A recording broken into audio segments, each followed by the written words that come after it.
भारतवर्ष के नाम से परिचित इस देश में सदियों पहले प्रचलित समाज व्यवस्था कैसी थी? ऋग्वेद के दशम मंडल में कहा गया है,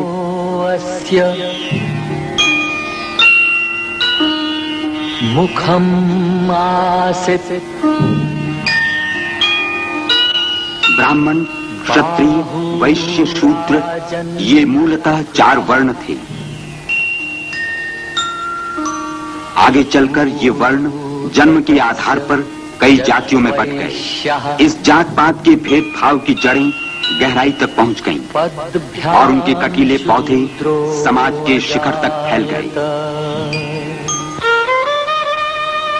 19वीं सदी में विदेशियों का, अंग्रेजों का शासन इस देश में पक्का जम गया था।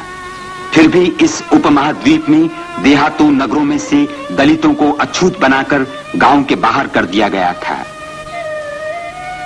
जीवन उनका जानवरों से भी गया बीता था।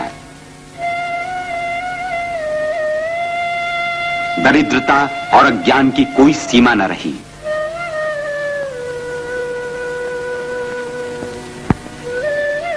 हिंदुस्तान का 5वां हिस्सा हमेशा ऐसा ही रहा। परंपरागत रूढ़ी से दलितों को छूना तक पाप था।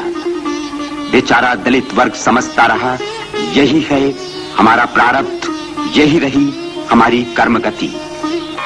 इसी काल में कोंकण में दापोली के नजदीक आंबवड़े देहात में अछूत महार परिवार के सूबेदार रामजी सकपाल के घर में 14 अप्रैल 1891 में भीम नामक पुत्र हुआ। भीम की प्रारंभिक शिक्षा दापोली ही में आरंभ हुई।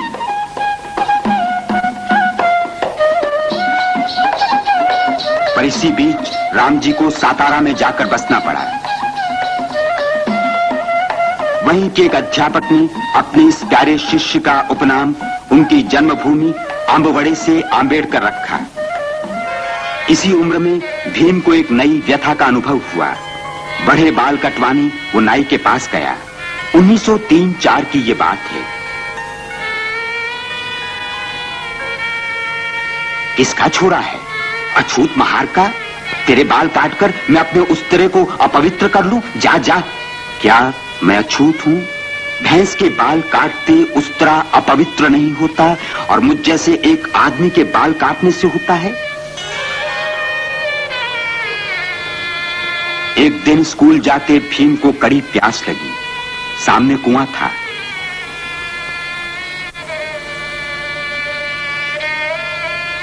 वो कुएं पर जाकर पानी पीने लगा। इतने में हाय राम, अछूत ने पानी छुआ। कोई है रे उधर?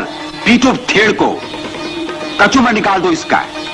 अस्पृश्यता क्या चीज है, इसका अनुभव भीम को इसी उम्र में हुआ।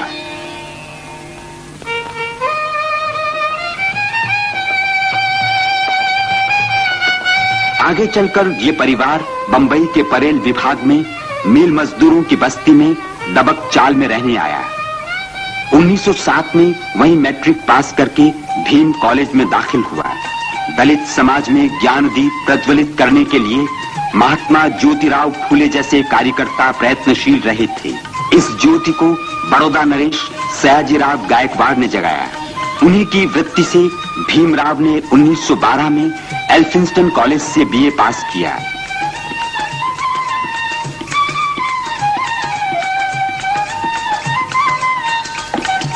उच्च शिक्षा के लिए 1913 में भीमराव अमेरिका गए।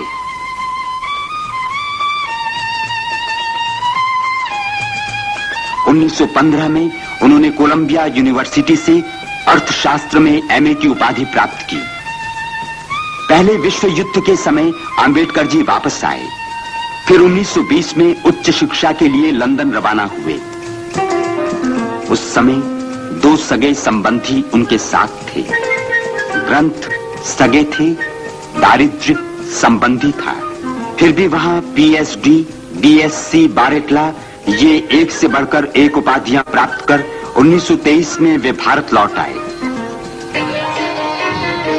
उसी समय गांधी जी के असहयोग आंदोलन ने हिंदुस्तान में जड़ जमाई थी।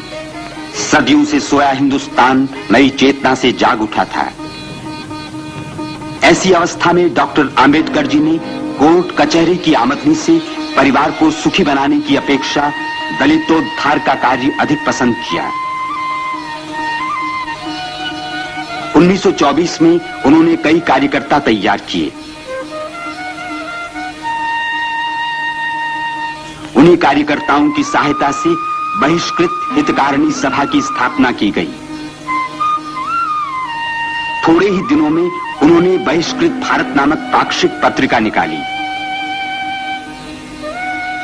वास्तव में राव बहादुर बोले जी द्वारा 1923 में काउंसिल में पारित प्रस्ताव के अनुसार सार्वजनिक पनघट अछूतों के लिए कानूनन खोल दिए गए थे।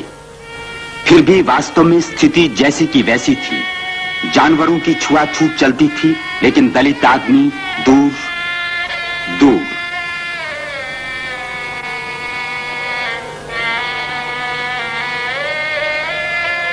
महार का चौदार तालाब नगर पालिका द्वारा अछूतों के लिए खोल दिया गया था। वहां अपना अधिकार स्थापित करने के लिए डॉक्टर आंबेडकर जी ने आम दलितों को संगठित होने का संदेश दिया।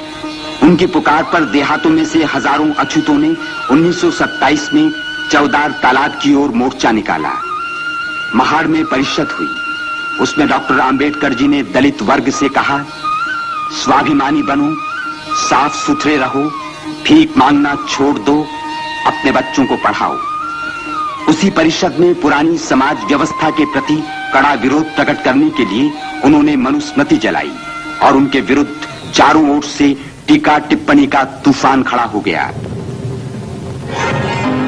महाड़ की तरह नासिक में भी अछूतों का मंदिर में प्रवेश पाने तथा वहां पूजा आदि का अधिकार प्रस्थापित करने के लिए कालाराम मंदिर के बाहर उन्होंने 1930 में सत्याग्रह आरंभ किया।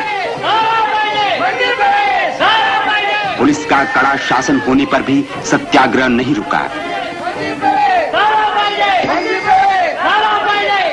सवर्णियों ने अंत में मंदिर के दरवाजे ही बंद कर दिए। अछूत आखिर हिंदू हैं या नहीं, इस विवाद ने पूरे भारत में हो हल्ला मचा दिया। इस तरफ बापूजी अंग्रेजों से औपनिवेशिक स्वराज्य की मांग कर रहे थे। उसी के फलस्वरूप 1930-31 में गोलमेज परिषद बुलाई गई। लंदन में संपन्न उस परिषद में आंबेडकर जी ने एक ओर दलितों के लिए स्वतंत्र निर्वाचन क्षेत्र की मांग की, तो दूसरी ओर बापूजी ने अछूतों का हिंदुओं से अलग होना ही अस्वीकार कर दिया। इस पर दोनों में काफी संघर्ष छिड़ा। इस संघर्ष की बिजली पूरे देश में कौंध थी। इसी संबंध में बापूजी ने पुणे के एरवड़ा जेल में आमरण अनशन आरंभ किया। शुरू में डॉक्टर आंबेडकर जी अपनी बात पर अटल रहे, इसलिए लोगों ने उन्हें घोर राष्ट्रद्रोही तक कहा। आखिर बड़े बड़े नेताओं के प्रयत्नों से संयुक्त निर्वाचन क्षेत्र का पर्याय निकाला गया। यही है 1932 का पुणे समझौता। बादल बरसे, कटुता की गंदी गलियां साफ हो गई। दलित वर्ग तथा सवर्ण हिंदुओं की अभिन्नता की नींव इस तरह पक्की हो गई। उसे संयुक्त निर्वाचन क्षेत्र का पर्याय निकाला गया। यही है 1932 का पुणे समझौता। बादल बरसे, कटुता की गंदी गलियां साफ हो गई। दलित वर्ग तथा सवर्ण हिंदुओं की अभिन्नता की नींव इस तरह पक्की हो गई। आखिर आंबेडकर जी ने ये झगड़ा क्यों शुरू किया था? आप देश की मुक्ति के साथ ही अपने दलित बंधुओं के लिए न्याय,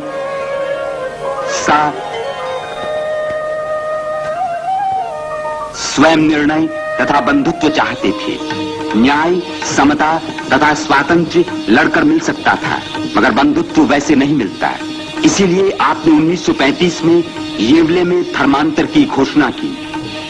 आपने 1936 में स्वतंत्र मजदूर पक्ष की नींव डाली।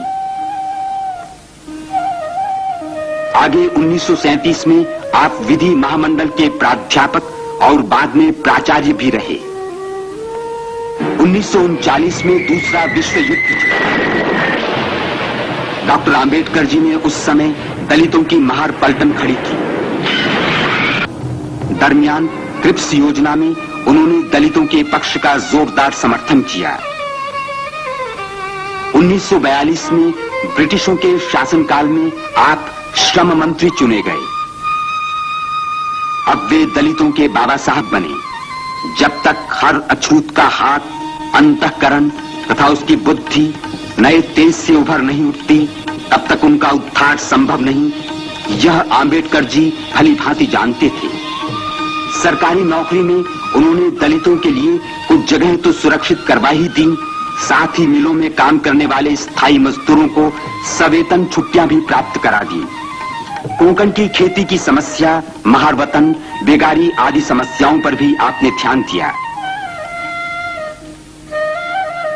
हजारों वर्षों से अकर्मण्य बने दलितों के दिलों में आत्मविश्वास तथा स्वाभिमान की ज्योति डॉक्टर आंबेडकर जी ने प्रज्वलित की। अब उनके बौद्धिक विकास के लिए शिक्षा संस्थाओं के निर्माण की आप सोच रहे थे।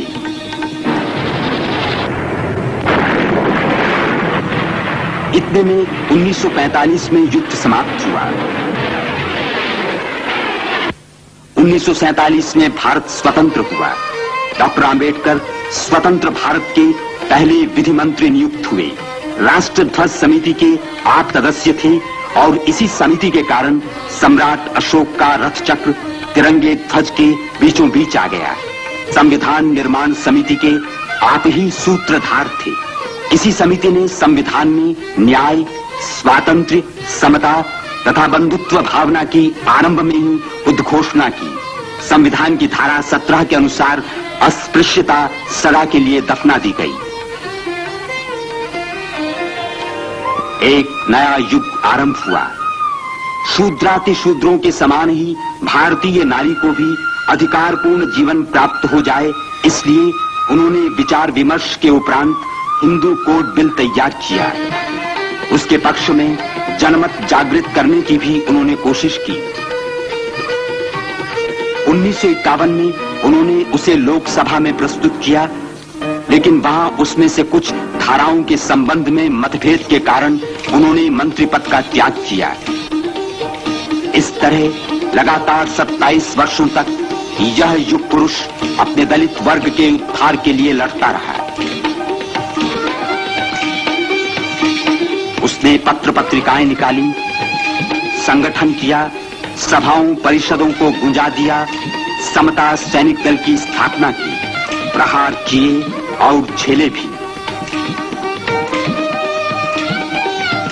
उन्होंने 7 करोड़ दलितों के उद्धार के लिए एक तूफान, एक बवंडर खड़ा कर दिया। इस संघर्षमय जीवन में भी उन्होंने औरंगाबाद में मिलिंद महाविद्यालय तथा बंबई में सिद्धार्थ महाविद्यालय की स्थापना की। नई पीढ़ी के लिए अखंड ज्ञान गंगोत्री का सृजन किया। एक समय का पद दलित आज नवजीवन पाकर नया मानव बनकर बाहर निकलने लगा। बंबई के दादर विभाग में राजगृह नामक अपना निवास स्थान आपने 1934 में बनवाया। कई बार भूखे पेट खरीदे अनमोल ग्रंथों का संग्रह आपने इसी राजगृह में किया था।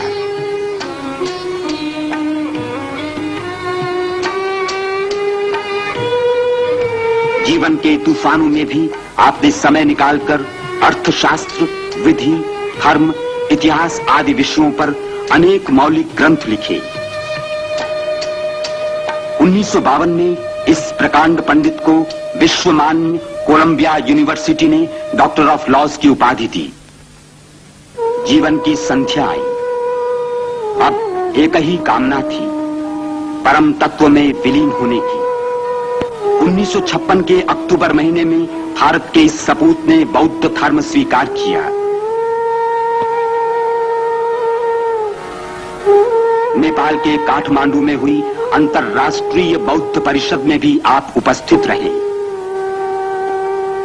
मगर उसी साल दिसंबर की 6 तारीख को डॉक्टर आंबेडकर का दिल्ली में देहांत हो गया। सारा देश शोक में डूब गया। अंतिम संस्कार बंबई में होगा, ये सुनते ही शहरों और गांवों से लाखों लोग बंबई आने लगे। दलितों के बाबा साहब अब संसार से आखिरी विदा ले रहे थे। अंतिम यात्रा दादर चौपाटी पहुंची।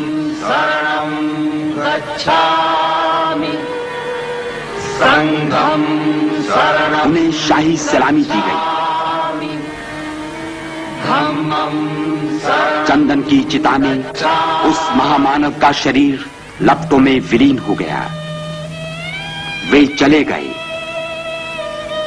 मगर उन्होंने भारत तथा हिंदू धर्म पर लगा अस्पृश्यता का कलंक सदा के लिए मिटा दिया। सदियों से चली आई इस जर्जरित रूढ़ि को जड़ से मिटा देने वाले इस परम प्रतापी युग पुरुष के जीवन का उज्जवल इतिहास केवल भारत को ही नहीं बल्कि सारे संसार को ये संदेश देता रहेगा। न त्वहं कामये राज्यम न स्वर्गम न पुनर्भवम कामये दुःखतप्तानां प्राणिनां मार्तिनाशनम्। दुःखमागमा